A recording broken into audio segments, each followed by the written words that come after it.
que vai do azul até o vermelho. Lembrando que aí você tem do verde para o vermelho, nós temos amarelo, laranja, vermelho. Tudo bem? Tranquilo? Então, o sensoramento remoto nada mais é do que a obtenção da informação sem entrar em contato direto com o alvo, através de sensores. Simples e direto. Onde nós temos sensores? Então, vamos lá. Principal fonte de radiação eletromagnética. O Sol chega no alvo, uma parte é absorvida, uma parte é transmitida, o que é refletido em cada comprimento de onda gera o que nós chamamos e estudamos de comportamento espectral do alvo. Isso é refletido e captado por um sensor. Tudo bem? Esse sensor pode estar no nível terrestre, aéreo, orbital, no caso aqui é orbital, e gera as imagens de satélite. Vocês já utilizaram o sensoramento remoto? Sim. Entrou no Google, a primeira coisa que vocês foram ver foi a casa de vocês, óbvio. Depois foi o vizinho, porque tem piscina, nunca me convidaram para um churrasco.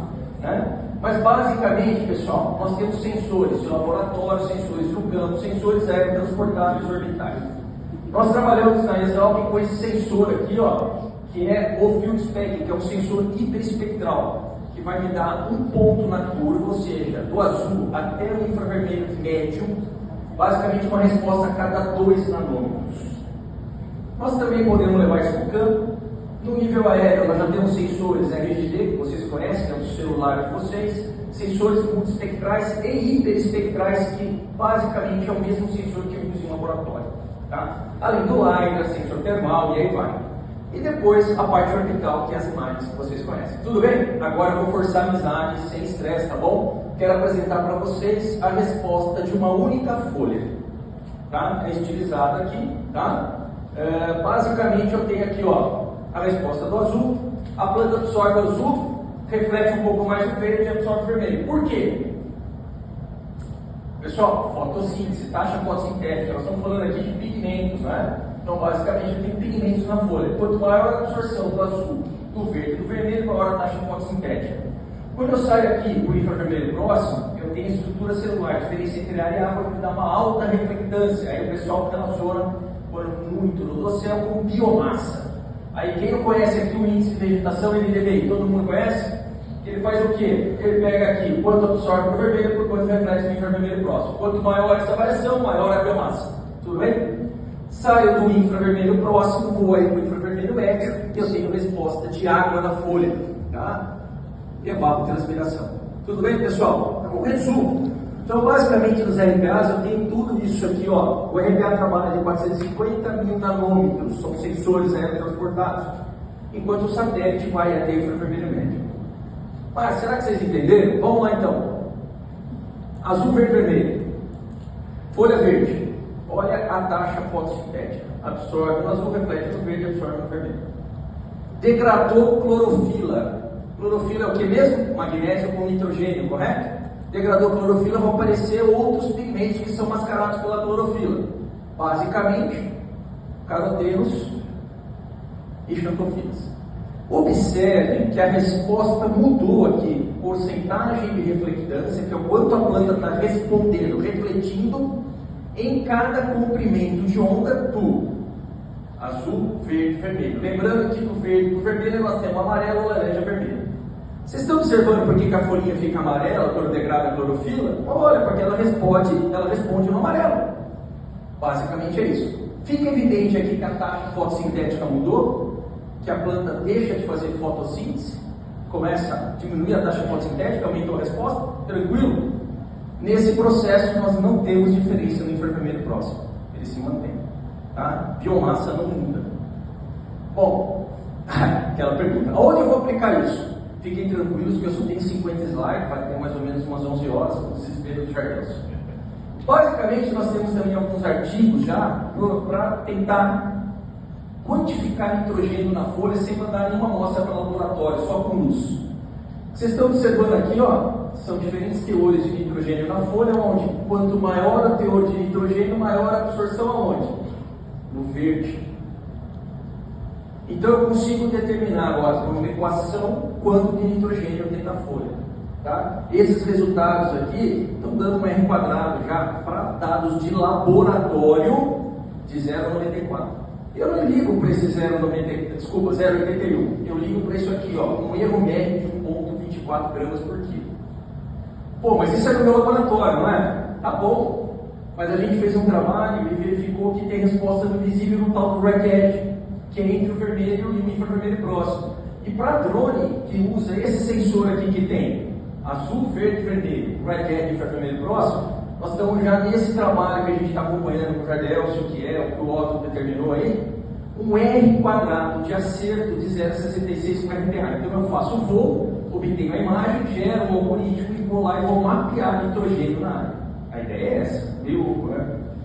Pessoal, dá uma olhada nisso. Todo mundo conhece essa imagem, esse aqui é do experimento, tá? Esse é o RGB normal que nós tiramos do nosso celular. O que vocês têm que entender é que vocês veem uma imagem, o computador está vendo isso.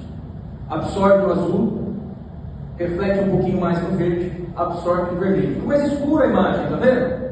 Red Edge está refletindo um pouquinho mais, ficou mais clara. Olha o infravermelho próximo, ficou mais claro ainda. Então veja que a resposta da imagem é exatamente igual àquela curvinha espectral na minha folha no laboratório. Quer dizer que se eu pegar então, empilhar isso aqui e pedir a resposta de um pixel ou do tratamento todo, eu consigo gerar o quê?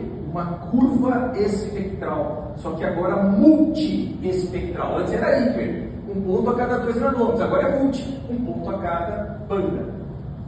Mas peraí, vocês estão vendo que o experimento do lado ali parece que não está tão bom?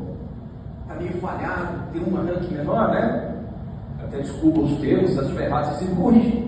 Olha como a resposta dele já me mostra uma menor taxa fotossintética, um aumento no R no Red Edge e no infravermelho próximo.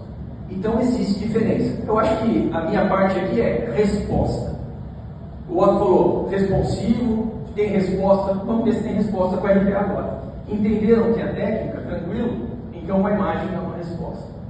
Então nós fizemos o quê? Utilizamos o mesmo tratamento, fizemos uma calibração radiométrica. Todo mundo que compra RPA nem sabe que existe uma calibração e que precisa de uma placa. Então estou fazendo errado.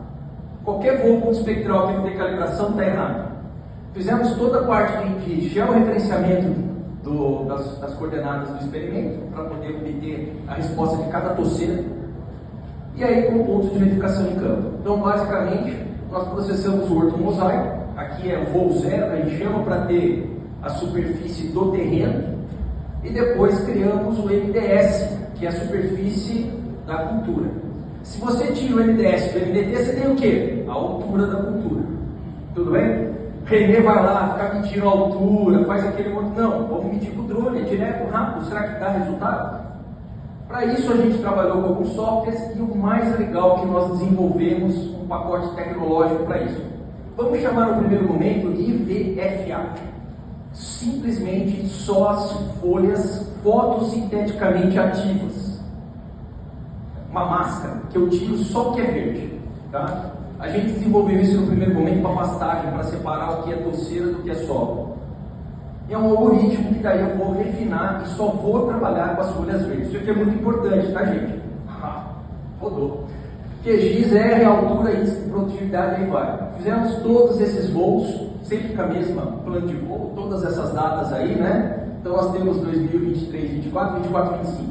E aí, trabalhando sempre com RTK. E vamos pegar essa. Vamos lá, dados 23, 24. Vamos ver o crescimento da cultura aqui, ó. Vocês estão observando que está aumentando a biomassa? Olha que legal. Fechou.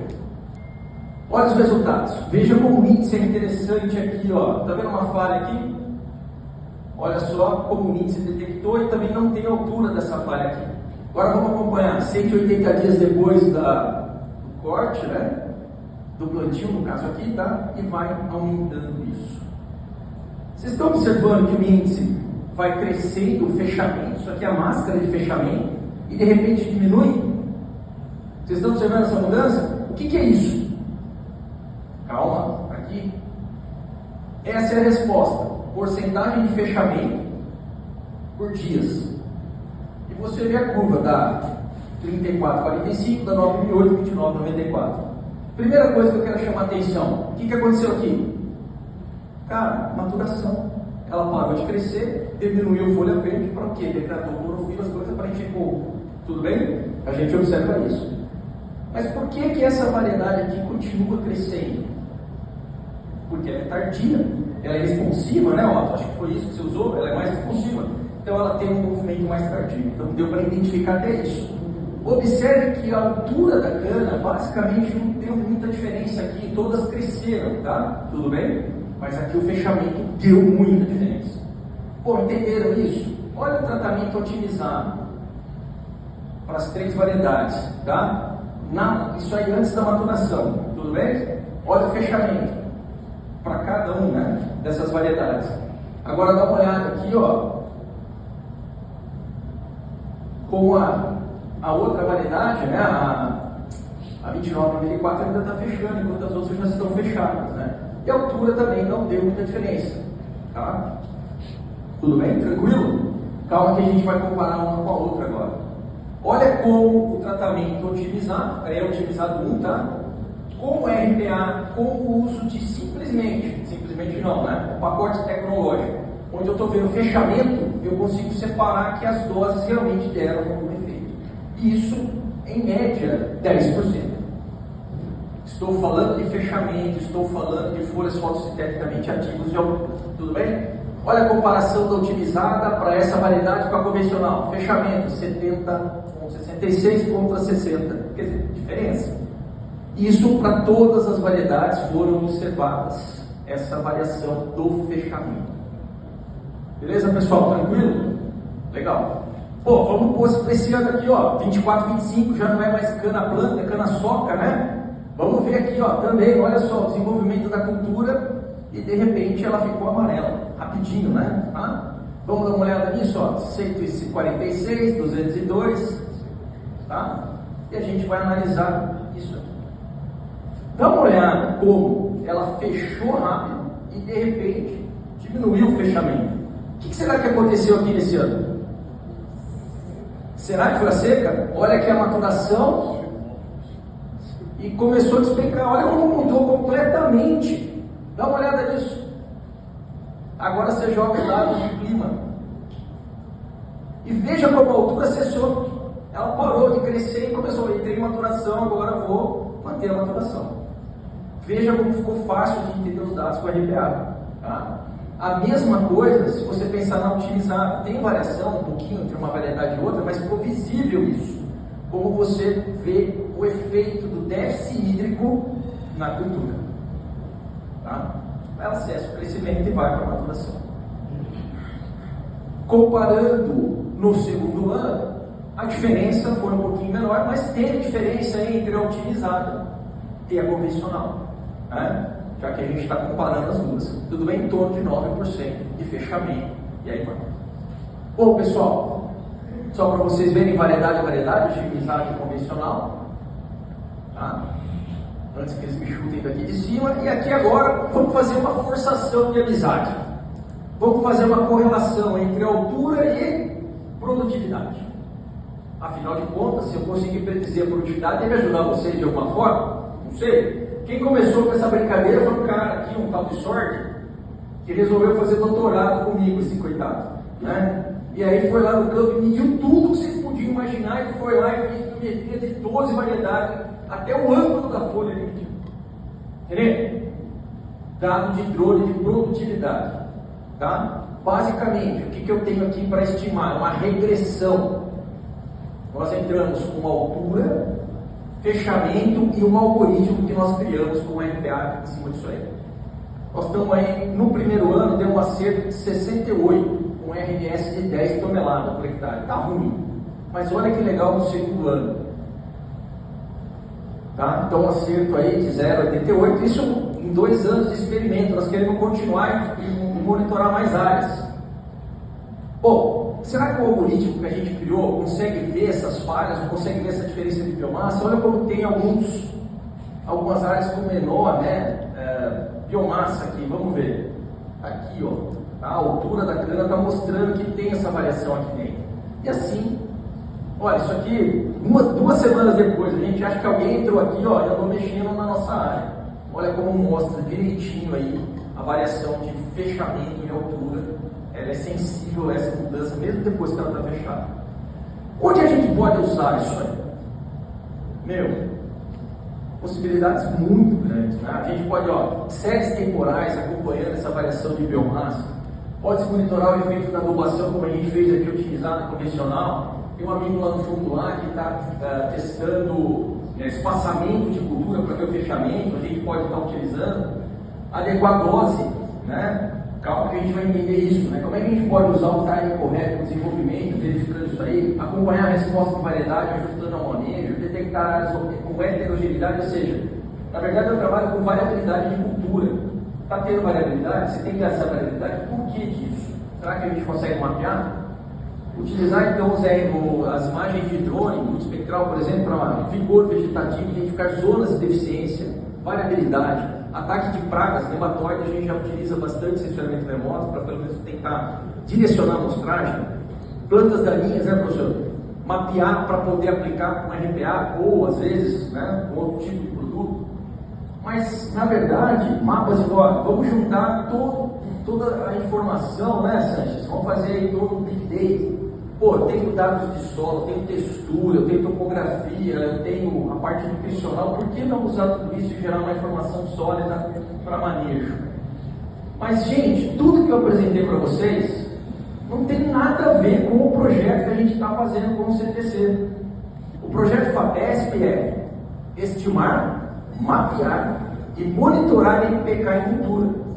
A ideia nossa é gerar um algoritmo para predição de nitrogênio em laboratório, campo, aéreo e depois orbital, porque se vocês não sabem, nós já temos sensores em órbita hiperespectrais, ou seja, que tem a resposta parecida com a minha curva lá no laboratório, na minha folhinha.